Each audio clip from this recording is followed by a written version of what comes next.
In our anthroposophical studies, we have always recognized distinct periods in the course of human life, from birth until the change of teeth at about the 7th year, from the change of teeth to puberty, from puberty to the 21st year, where the differentiation is less perceptible, then from the 21st to the 28th, from the 28th year to the 35th, from the 35th to the 42nd, from the 42nd year to the 49th, from the 49th year to the 56th, and so on.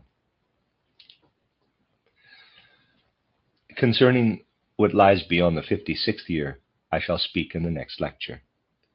Today we shall consider the course of human life up to the 56th year.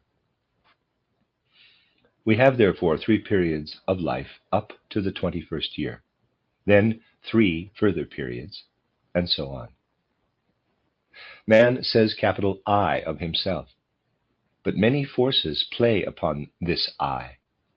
Outwardly considered, the I is worked upon by mineral forces, plant forces, and animal forces.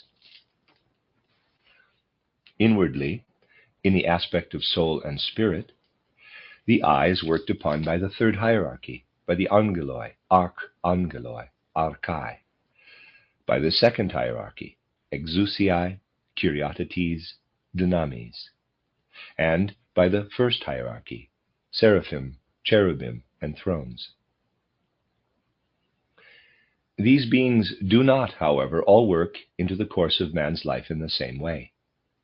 Even externally, there is a difference in the influences taking effect in the human being according to his age. When, for example, we observe a little child at the very beginning of earthly life, we find what is characteristic of the animal kingdom especially marked in him, a growing, thriving, upbuilding process.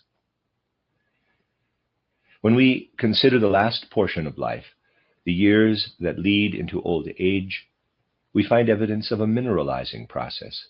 The organism becomes sclerotic, brittle. Because this mineralizing process is more subtle and intimate in man, it works more strongly in him than in the animals, with the exception of the higher animals.